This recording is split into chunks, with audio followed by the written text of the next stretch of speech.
am writing this under an appreciable mental strain, since by tonight I shall be no more.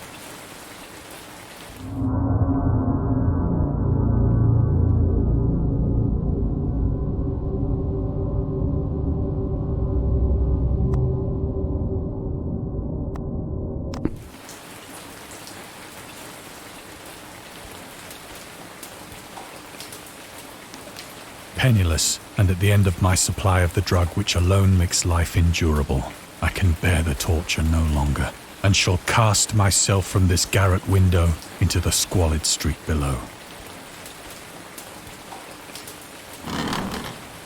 Do not think from my slavery to morphine that I am a weakling or a degenerate.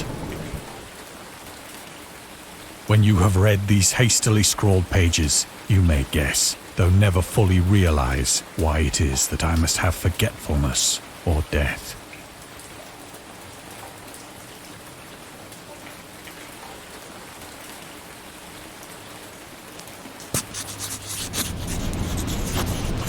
It was in one of the most open and least frequented parts of the broad Pacific that the packet of which I was supercargo fell a victim to the German sea raider.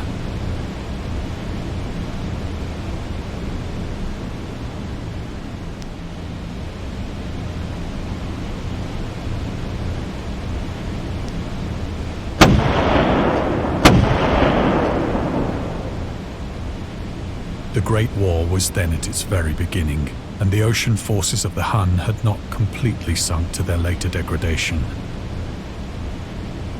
So that our vessel was made a legitimate prize, whilst we of her crew were treated with all the fairness and consideration due us as naval prisoners.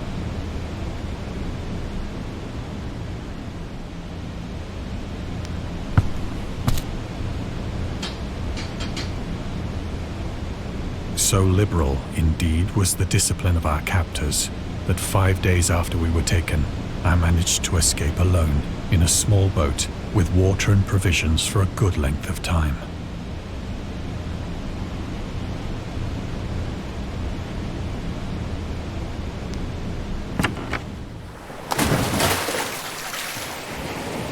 When I finally found myself adrift and free, I had but little idea of my surroundings. Never a competent navigator, I could only guess vaguely by the sun and stars that I was somewhat south of the equator. Of the longitude, I knew nothing, and no island or coastline was in sight.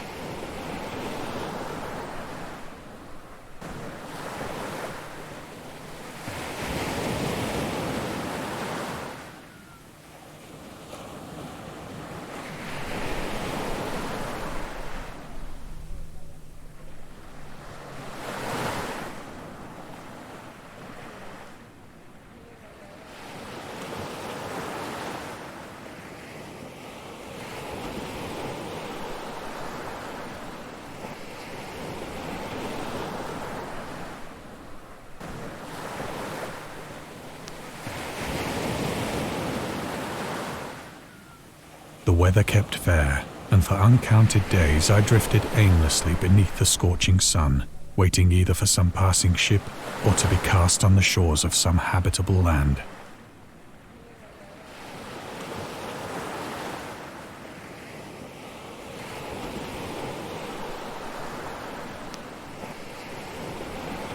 But neither ship nor land appeared, and I began to despair in my solitude upon the heaving vastness of unbroken blue. The change happened whilst I slept. Its details I shall never know, for my slumber, though troubled and dream-infested, was continuous.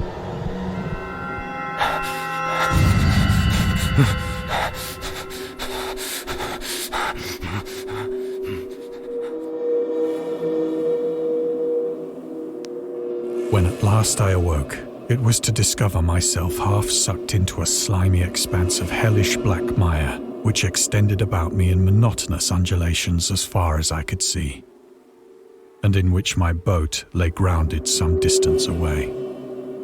Though one might well imagine that my first sensation would be of wonder, at so prodigious and unexpected a transformation of scenery, I was in reality more horrified than astonished. For there was in the air and in the rotting soil a sinister quality which chilled me to the very core. The region was putrid with the carcasses of decaying fish and of other less describable things which I saw protruding from the nasty mud of the unending plain. Perhaps I should not hope to convey in mere words the unutterable hideousness that can dwell in absolute silence and barren immensity. There was nothing within hearing and nothing in sight save a vast reach of black slime. Yet the very completeness of the stillness and the homogeneity of the landscape oppressed me with a nauseating fear. The sun was blazing down from a sky which seemed to me almost black in its cloudless cruelty, as though reflecting the inky marsh beneath my feet.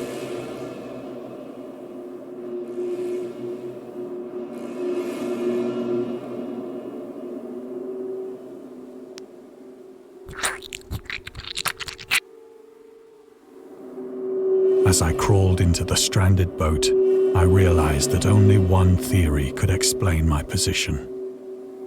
Through some unprecedented volcanic upheaval, a portion of the ocean floor must have been thrown to the surface, exposing regions for which innumerable millions of years had lain hidden under unfathomable watery depths. So great was the extent of the new land which had risen beneath me that I could not detect the faintest noise of the surging ocean, straining my ears as I might. Nor were there any seafowl to prey upon the dead things.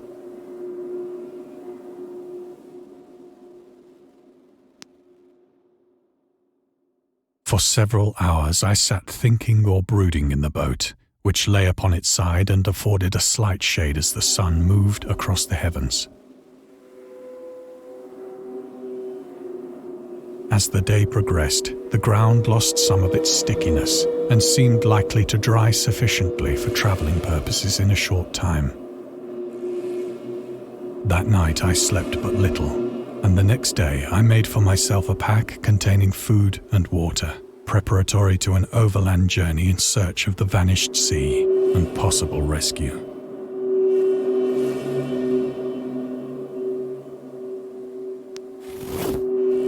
On the third morning, I found the soil dry enough to walk upon with ease.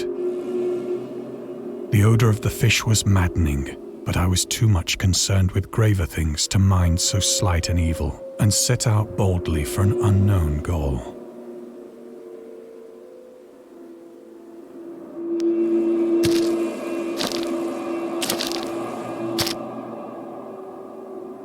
All day I forged steadily westward, guided by a faraway hummock which rose higher than any other elevation on the rolling desert.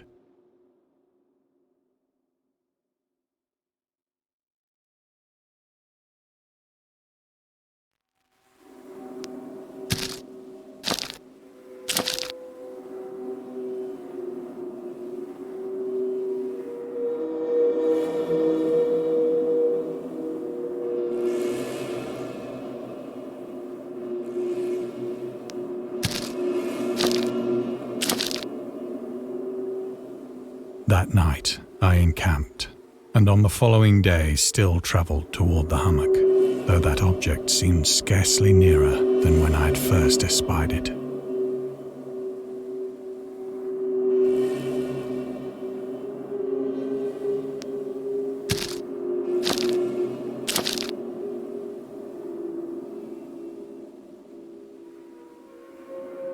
By the fourth evening, I attained the base of the mound, which turned out to be much higher than it had appeared from a distance, an intervening valley setting it out in sharper relief from the general surface.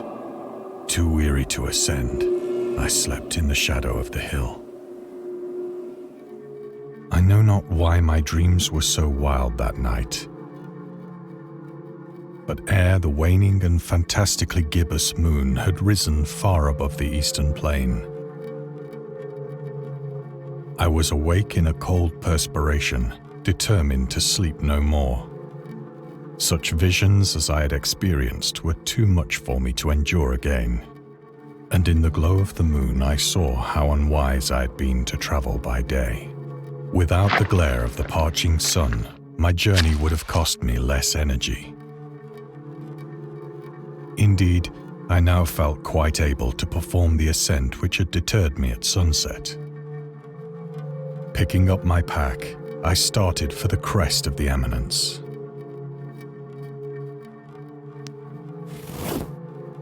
I have said that the unbroken monotony of the rolling plain was a source of vague horror to me, but I think my horror was greater when I gained the summit of the mound and looked down the other side into an immeasurable pit or canyon, whose black recesses the moon had not yet soared high enough to illumine. I felt myself on the edge of the world, peering over the rim into a fathomless chaos of eternal night. Through my terror ran curious reminiscences of Paradise Lost, and of Satan's hideous climb through the unfashioned realms of darkness. As the moon climbed higher in the sky, I began to see that the slopes of the valley were not quite so perpendicular as I had imagined. Ledges and outcroppings of rock afforded fairly easy footholds for a descent, whilst after a drop of only a few hundred feet, the declivity became very gradual.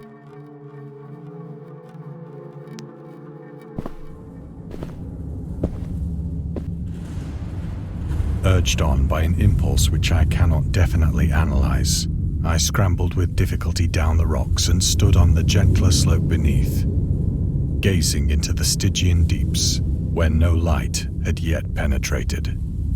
All at once, my attention was captured by a vast and singular object on the opposite slope, which rose steeply about 100 yards ahead of me. An object that gleamed whitely in the newly bestowed rays of the ascending moon.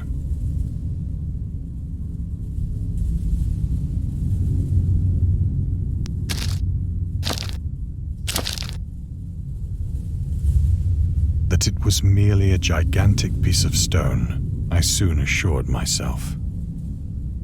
But I was conscious of a distinct impression that its contour and position were not altogether the work of nature. A closer scrutiny filled me with sensations I cannot express. For despite its enormous magnitude and its position in an abyss which had yawned at the bottom of the sea since the world was young, I perceived beyond a doubt that the strange object was a well-shaped monolith, whose massive bulk had known the workmanship and perhaps the worship of living and thinking creatures. Dazed and frightened, yet not without a certain thrill of the scientist's or archaeologist's delight, I examined my surroundings more closely.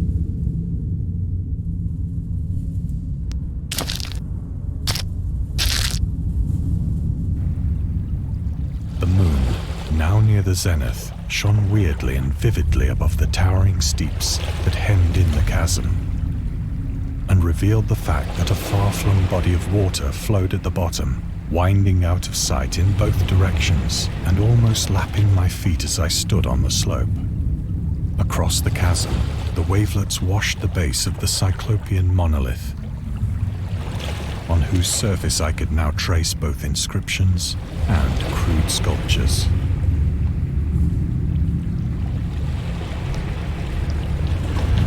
The writing was in a system of hieroglyphics unknown to me and unlike anything I'd ever seen in books, consisting for the most part of conventionalized aquatic symbols such as fishes, eels, octopi, crustaceans, mollusks, whales, and the like. Several characters obviously represented marine things which are unknown to the modern world, but whose decomposing forms I had observed on the ocean-risen plain. It was the pictorial carving, however, that did most to hold me spellbound. Plainly visible across the intervening water, on account of their enormous size, were an array of bas-reliefs whose subjects would have excited the envy of a Doré.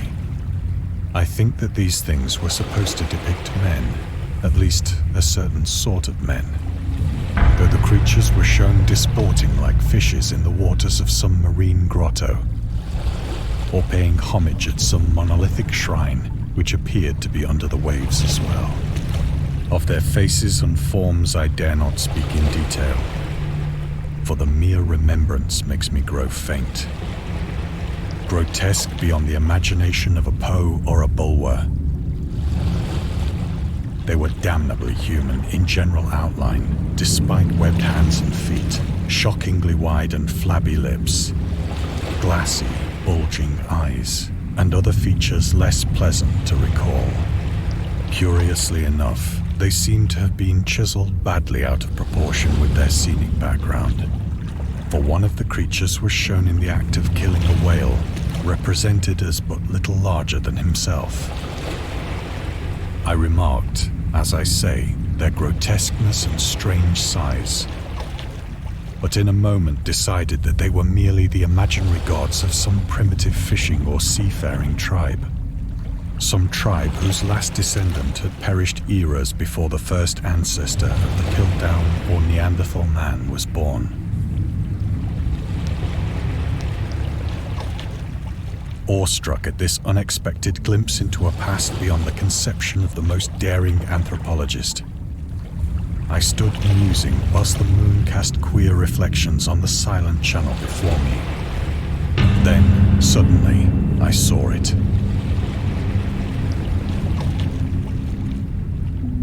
With only a slight churning to mark its rise to the surface, the thing slid into view above the dark waters.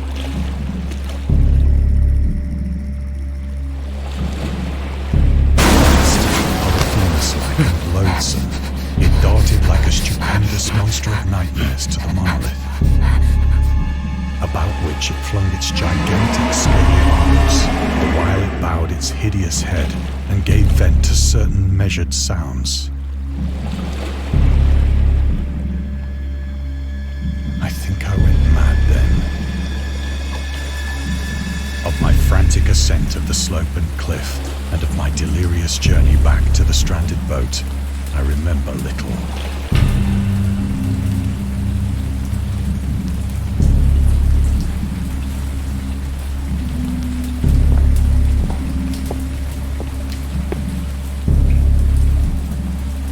I believe I sang a great deal and laughed oddly when I was unable to sing.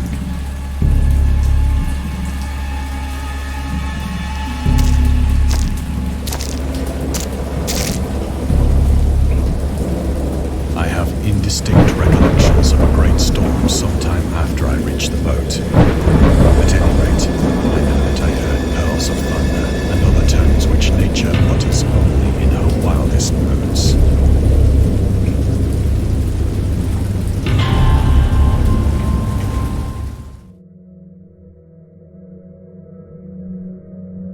When I came out of the shadows, I was in a San Francisco hospital, brought thither by the captain of the American ship which had picked up my boat in mid-ocean.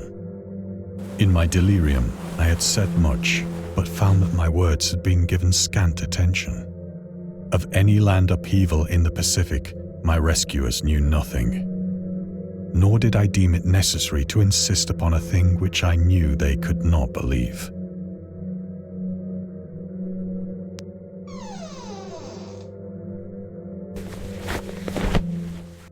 Once I sought out a celebrated ethnologist and amused him with peculiar questions regarding the ancient Philistine legend of Dagon, the fish god.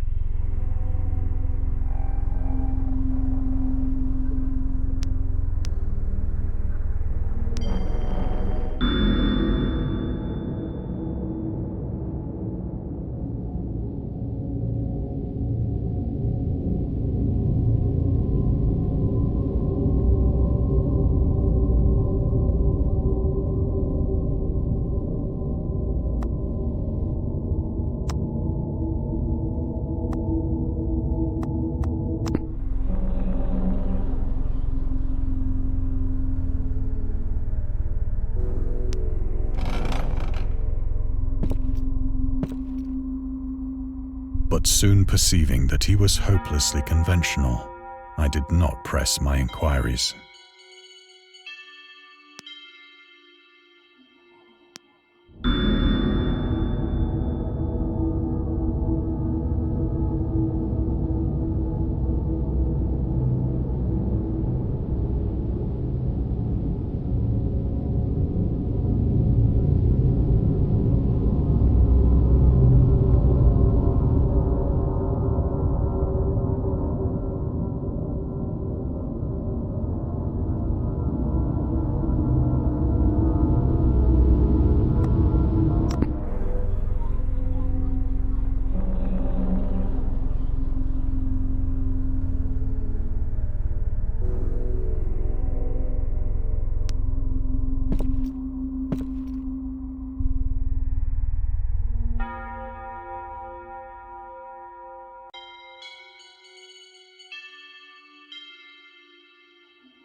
It is at night, especially when the moon is gibbous and waning, that I see the thing.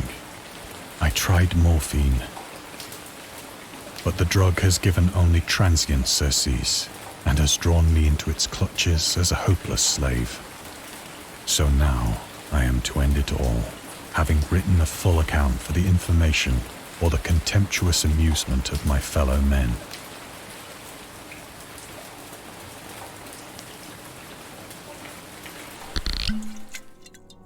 Often, I ask myself if it could not all have been a pure phantasm, a mere freak of fever as I lay sun-stricken and raving in the open boat after my escape from the German man-of-war.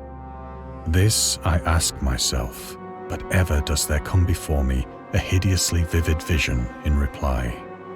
I cannot think of the deep sea without shuddering at the nameless things that may at this very moment be crawling and floundering on its slimy bed,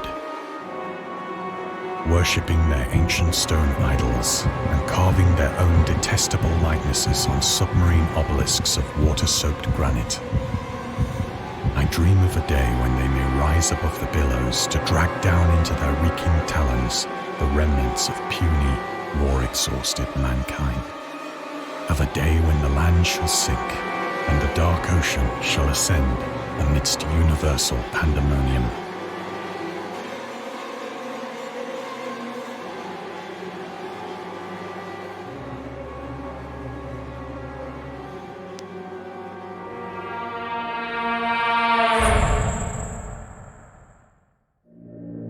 The end is near. I hear a noise at the door, as of some immense slippery body lumbering against it.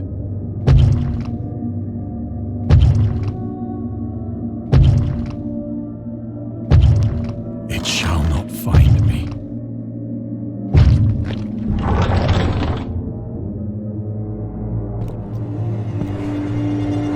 God, that hand!